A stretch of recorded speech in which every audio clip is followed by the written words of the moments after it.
di antara kalian ada nggak yang melihat detik-detik kenapa Miss Y itu marah meledak gitu ya, sampai dia mengucapkan, sudah belikan tiket saja, besok saya sendiri yang akan antar dia pulang kayak gitu. Bisa melihat dengan detail nggak momen-momen ketika itu Miss Y itu marah seperti itu? Kalau menurut saya ya, itu karena ada satu orang yang ngebel itu bilang begini ya, dia itu malah bertanya, boleh nggak ya tidur di luar kayak gitu ya. Kalau menurut saya ya, yang ngomong seperti itu harusnya itu lebih bijaksana sedikit gitu ya. Yang sedang diomongkan itu adalah temannya, maksudnya sesama Indonesia dan sesama calon TKW kayak gitu ya. Terlepas dari anak itu tahu atau enggaknya, kalau soal seperti itu ditanyakannya itu mbok ya di belakang dulu. Jangan waktu live, karena live itu kan yang melihat kan banyak orang. Tentu saja itu akan menjadi masalah dipertanyakan oleh netizen. Kenapa kok TKW-nya bisa sampai bertanya seperti itu? Jadi di sini menurut saya gitu ya, seharusnya Miss Y itu dalam mendengar telepon itu harusnya sampai termakan oleh aduan. Maksudnya aduan dari orang yang dipercaya itu. Kalau memang iya, anak itu memang tidak tahu dan memang bertanya seperti itu. Misalnya, boleh nggak ya tidur di luar boarding, misalnya saya juga nggak tahu dia itu kok bisa ngomong seperti itu, sebenarnya niatnya dia itu apa, mau kemana gitu ya, saya juga tidak tahu. Dan seharusnya detik itu juga itu seharusnya misi itu harusnya seperti itu saja. Dia bertanya seperti itu ya, terus harusnya seperti itu. Dan setelah saya ketahui lebih lanjut ya, ternyata anak yang itu yang baru dipulangkan itu ternyata sama anaknya itu selalu ngomong Mandarin. Jadi dia itu tidak tahu kalau ibunya itu tidak bisa bahasa Mandarin. Jadi di sini sebenarnya adalah kesalahpahaman ya. Terus ada lagi, semisal kita tidak tahu, anak itu terbiasa bicara dengan agent, dengan anaknya itu menggunakan bahasa Mandarin seperti itu.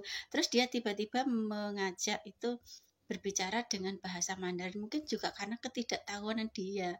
Jadi dalam kondisi itu sebenarnya dia itu sudah ditanya-tanya terus sama yang menelpon itu, yang dipercaya oleh Miss J itu, yang dipercaya itu sudah dijejali berbagai pertanyaan, dan dia itu sampai tidak sadar itu kalau ngomong sama orang Hong Kong itu dia bisanya bahasa Mandarin ya pakai bahasa Mandarin, karena mungkin keadaan lagi genting seperti itu ya, jadi dia tidak sadar kalau ngomong pakai bahasa Mandarin. Kalau biasanya kalau orang Hong Kong gitu ya, semisal ada kayak gitu, dia langsung hanya bicara, tai tama goy itu, cimci goy happy go kayak gitu ya. Kalau orang Hong Kong itu pasti komentarnya seperti itu.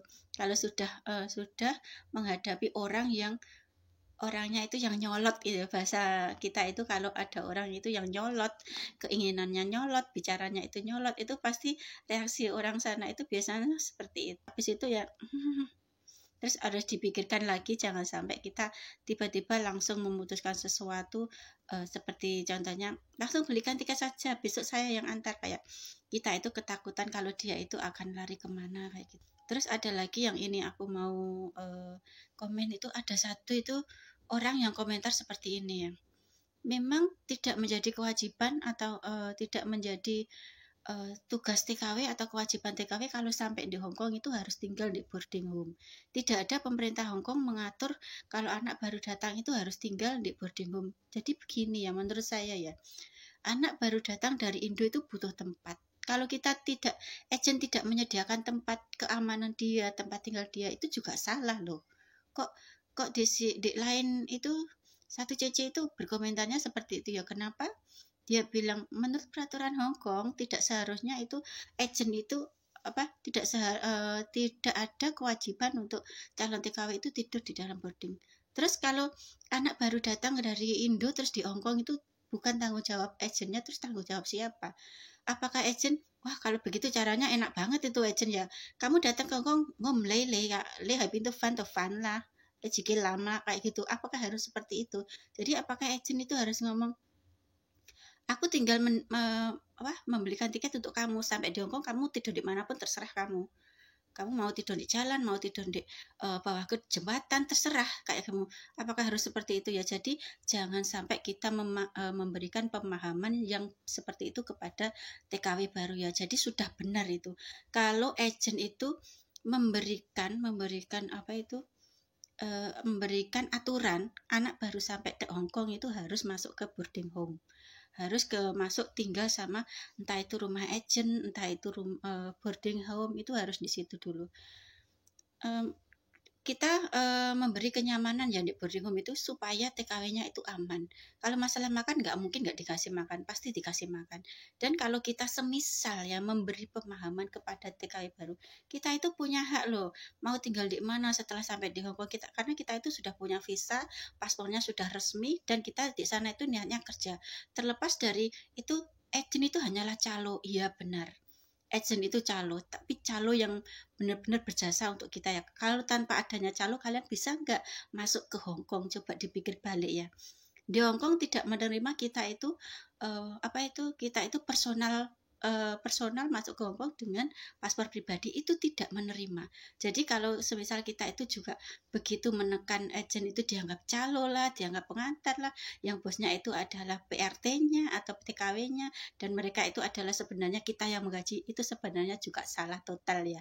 Karena apa? Di Hong Kong itu tidak menerima kalau kita sendiri ke sana mencari pekerjaan di sana, kita itu bisa menyewa rumah seenaknya. Itu di sana juga berat ya. Harus ada harus ada inden pendaftaran, harus ada pengurusan visa, pengurusan surat kerja, harus ditanya. Orang Hongkong sana sendiri itu menetapkan aturan-aturan kepada majikan, kamu boleh mengambil majikan asal gajimu segini, itu banyak loh aturan-aturannya. Jadi kita itu tidak boleh ke sana itu sekonyong-konyong mencari pekerjaan, mencari tinggal, mengurus visa sendiri, itu tidak bisa ya. Jadi kalau semisal ada orang yang berkomentar, jangan sok-sokan jadi agent itu tidak hanya satu saja. Memang agent itu tidak hanya satu saja, tapi kalau kita semisal meremehkan pekerjaan agent yang orang bilang itu terkadang dibilang dia itu calo gitu ya. Iya memang calo, kita itu bekerja sama. Apapun panggilan agent, maksudnya apapun orang lain memanggil agent itu, entah itu calo, entah itu agent, itu sama saja. Yang jelas seharusnya kedua belah pihak itu bekerja sama. Jadi di sini yang aku dapat dari poinnya itu ya, Miss Y itu sebenarnya sudah menolong anak yang sudah lama nggak terbang-terbang gitu ya. Di PT sudah lama tidak terbang, dia itu dilanting ya mas, maksudnya dilanting. Harusnya kita sadar diri ya, kalau kita dilanting orang, ditolong orang itu juga nggak balas apa-apa, kan kita sama. Kalau ada potongan itu memang sewajarnya, selayaknya, sudah lazim. Kalau ada potongan kan kita bekerja ke sana kan tidak gratis kayak gitu ya, kita pasti ada biaya, apalagi di PT-nya sudah lama, tentu saja membalikkan uang ke PT-nya, mengembalikan dana-dana yang sudah dipakai untuk selama proses dia kayak gitu ya. Jadi kalau kita sudah ditolong orang di sana kok tidak tahu diri gitu ya. Boleh mungkin banyak orang itu bertanya, dia itu tidak tahu apa-apa. Kalau tidak tahu ya mbok ya bertanya. Kan dia juga sudah pernah kerja kemana ke luar negeri. Lumrahnya ya di mana-mana orang tidak tahu itu akan diam dulu, bukan malah bertingkah.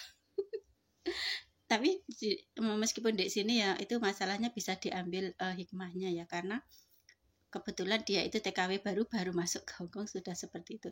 Kalau ditengok ke belakang ya, zaman-zaman TKW yang dulu-dulu itu kebanyakan umumnya lumrahnya itu kalau tidak tahu itu benar-benar mengikuti aturan yang ditetapkan oleh agent. Nggak tahu bertanya, kalau nggak mau bertanya ya diam dulu, nanti dikasih tahu. Kalau belum dikasih tahu ya diam saja dulu, jangan bertingkah begitu ya. Next aku lanjut video.